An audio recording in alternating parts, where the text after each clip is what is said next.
கிருஷ்ணகிரி அரசு மருத்துவ கல்லூரி மருத்துவமனை ஊழியருக்கு பணி நிறைவு பாராட்டு விழா மற்றும் குழந்தைக்கு பெயர் சூட்டு விழா என முப்பெரும் விழா நடைபெற்றது. கிருஷ்ணகிரி அரசு மருத்துவக் கல்லூரி மருத்துவமனையில் அறுவை சிகிச்சை அரங்க உதவியாளராக 40 வருட காலமாக பணிபுரிந்தவர் கோவிந்தராஜ். இவர் பணி நிறைவை ஒட்டி பணி நிறைவு பாராட்டு விழா மற்றும் பெயர் சூட்டு விழா வெகு சிறப்பாக நடைபெற்றது.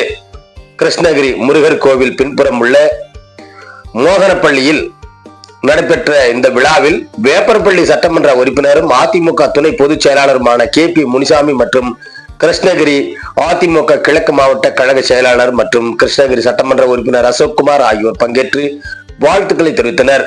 கிருஷ்ணகிரியில் அதிமுக நகர கழக செயலாளர் கேசவன், அதிமுக பிரமுகர் ஸ்ரீதர், தகவல் தொழில்நுட்ப பிரிவு செயலாளர் செல்லா, வட்ட செயலாளர் சீனிவாசன் ஆகியோர் பங்கேற்று கோவிந்தராஜ் அவர்களுக்கு பொன்னாடை அணிவித்து வாழ்த்து தெரிவித்தனர். தொடர்ந்து கோவிந்தராஜ், பைரம்மாள் தம்பதிகளின் குமரன், சரண்குமார், சங்கீத பிரியா ஆகியோரின் குழந்தை செல்வத்திற்கு பெயர் சூட்டு விழா மற்றும் குழந்தையை தொட்டிலில் இடும் விழா நடைபெற்றது.